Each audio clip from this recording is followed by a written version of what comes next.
Welcome back. Well, Australian manufacturers are facing crippling material supply shortages as surging Delta case numbers around the world cause global supply bottlenecks. Joining me live now is Andrew McKellar, CEO of the Australian Chamber of Commerce and Industry. We've heard a lot about the labour shortages, but in terms of the supply chains, what have we learnt during COVID and Delta in particular that we can actually do something about? Good afternoon, Tom. Look, I think what we're seeing from an industry standpoint at the moment is that manufacturing activity, whilst it's stalled and whilst it's been impacted by the shutdowns that we've had across much of Australia, nonetheless, there is a degree of resilience out there in the economy. Obviously, there are constraints, there are restrictions in supply chain which we're having to battle at the moment.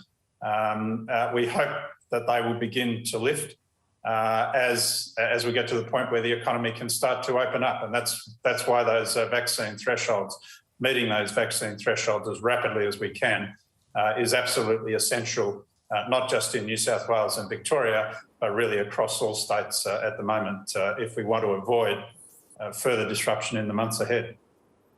Yeah, so I mean that's been the encouraging thing over the past few weeks, the acceleration, and obviously there's plenty of incentive. We've got roadmaps now. Victoria, the ACT, New South Wales. Victoria, I guess, is a bit less thrashed out. The broadest way of talking about it is there are freedoms start at 70% and then they sort of increase the more vaccination we get. What are your thoughts so far on the plans that we've seen? Well, I think what we saw in New South Wales in terms of what's been outlined there, this is very encouraging. There is more detail to come in the coming days with the public health orders to be released. But really, I think it gives the opportunity and the signal that we are about to get back to business. So, you know, there is a time frame that's set. It should be achievable. And really, I think that's a very positive and encouraging sign for business, for people in society generally. So that's encouraging. We need to still see more detail in other places. Victoria, more to come, and the time frame there is somewhat longer. But certainly we need to prepare equally in issues with community transmission at the moment. They need to be ready for opening up domestically as well. So I think that's going to be important. We need to know when that can start to occur. And if it's not going to happen at 70%, if it's not going to happen at 80%, then really I think they need to be quite explicit about what the criteria and the timing is going to be. Well, and isn't this the clearest, you know, you can get into specifics on what powers state have, but the clearest indication that some states, Queensland and in particular WA, going against the national roadmap is what they're saying, if you read between the lines, is they will continue to pursue COVID zero beyond 80% double vaccination. Well, look, as we know, I mean, COVID can appear, it can slip across the border at any time, and then you're stuck with it. And that is the reality. At some point, we know that it is going to occur, and we have to prepare for that day. We've seen the situation as it's evolved in New South Wales and Victoria and the ACT now over recent weeks. They have had to move quickly. So really, the earlier these states prepare for the inevitable, the better it will be, and the shorter their adjustment will be. So that's really what we have to do.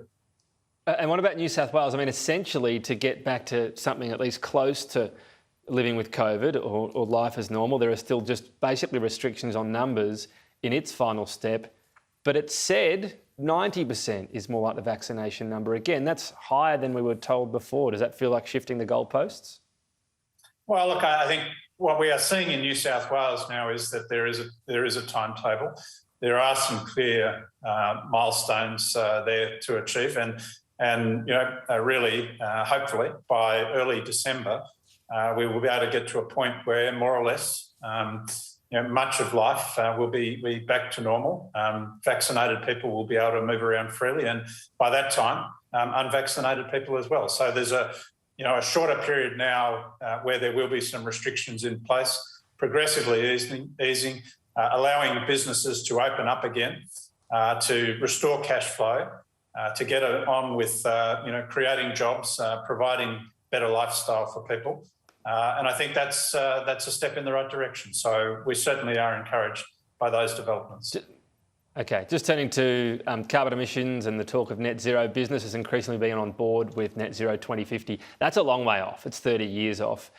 What about our shorter term targets, 2030? Perhaps it'll end up being 2035. Is business ready to back a much more ambitious target? A lot has changed in the world and in technology since we made our 26 to 28% pledge.